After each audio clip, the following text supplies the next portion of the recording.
नमस्कार, मैं हूं रागनी वर्मन और आप देख रहे हैं राष्ट्रीय जगत विजन न्यूज।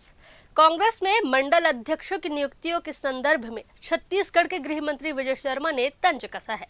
गृह मंत्री ने कहा कि भाजपा के संगठन की ताकत सभी को समझ में आती है और यह देखना जरूरी है कि राष्ट्रवाद लोगों के मन पर किस तरह प्रभाव डालता है। उन्होंने यह भी कहा कि यदि राष्ट्रवाद की दिशा में हमसे अधिक सीखते हैं तो वह वंदनीय है। इसी बीच 26 जनवरी को बस्तर में होने वाले विशेष कार्यक्रम की तैयारियां भी जोरों पर है। गृह मंत्री ने बताया कि बस्तर के लोग अब खुलकर हंसने लगे हैं।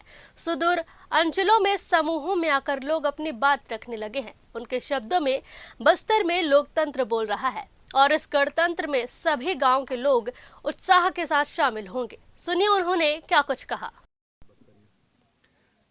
बस्तर की जनता के साथ मुझे आज नारायणपुर भी जा रहा हूँ। मैं प्रतिदिन ये देखता हूँ, जब भी वहाँ जाता हूँ, गांव में लोग खुलकर हंसने लगे हैं। गांव के लोग अपनी बात कहने लगे।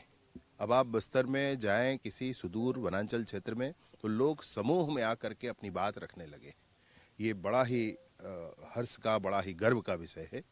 अब बस्तर में लोकतंत्र बोल रहा है। अब बस्तर में इस गणतंत्र में, इस 26 जनवरी में मैं सोचता हूं कि सारे ही बस्तर के गांव उत्साह के साथ सम्मिलित होने वाले हैं। पहली बार ऐसा होने जा रहा है कि संभाग में भी आप लोगों का फोकस है। मुख्यमंत्री इस बार बिलासपुर में ध्वजारोहण करते नजर आएंगे। माननीय मुख्यमंत्री जी ने अच्छी प्रथा प्रारंभ की है। उन्होंने विभिन्न स्थानों पर जाकर के, सारे संभाग मुख्यालयों में जाकर के ध्वजारोहण का काम प्रारंभ किया है और यह वाकई बहुत अच्छा है। सर, ये एफआईआर को लेकर आया सर ज्ञानेश कुमार जी का, जिसमें वो कह रहे हैं कि बिहार में मतदाता सूची शुद्धिकरण के बाद कोई भी अपील दायर नहीं की गई।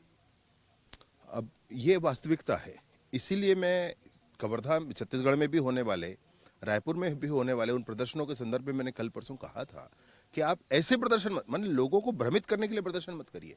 आप नहीं कर पाएंगे, जनता को भ्रमित नहीं कर पाएंगे, ये तय है बात। और इसलिए लोगों को भ्रमित करने के लिए जो आंदोलन वगैरह के दिखावा किए जा रहे हैं वो गलत है।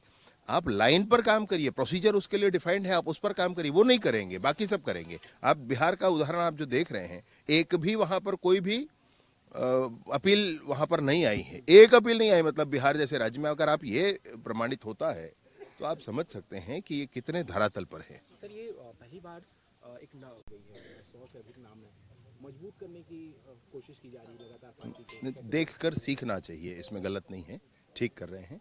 देखकर सीखना चाहिए। भाजपा के संगठन की ताकत समझ में आती है सबको, तो अगर वैसा कर रहे हैं समझ। लेकिन मसला ये है कि ऐसा कर देने से नहीं होता है, अंदर भाव बदलना पड़ता है और भाव बदलने के लिए और दूसरी प्रक्रियाएं हैं, उसको भी समझना चाहिए, उस पर भी काम करना चाहिए।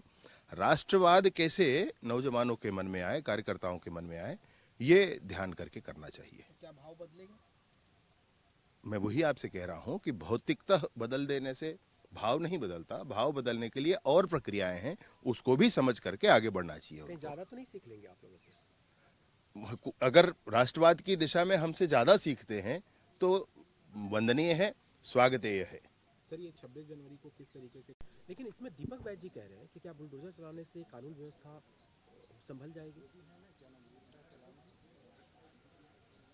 जो कार्यवाहियां हुई हैं वो कानून के दायरे में हुई हैं और इस तरह के कृत्य वालों के साथ उनके सभी बातों का, सभी आयामों का परीक्षण करना अच्छा है, किया ही जाएगा। विष्णुदेव जी की सरकार है। इस बयान के क्या मायने निकलते हैं दीपक बैज जी के कि क्या बुलडोजर चलाने से कानून व्यवस्था बहाल हो जाएगी? नहीं, दीपक बैज जी का मसला ये है कि मैं अच्छा नेता मानता हूं उनको, लेकिन उनका विषय ये है कि स्पष्टता अपनी बात में नहीं रखते, हर बात पर विरोध करते हैं। विरोध के लिए विरोध करना है, अगर इस भाव पर चलेंगे तो प्रामाणिकता नहीं रह जाएगी।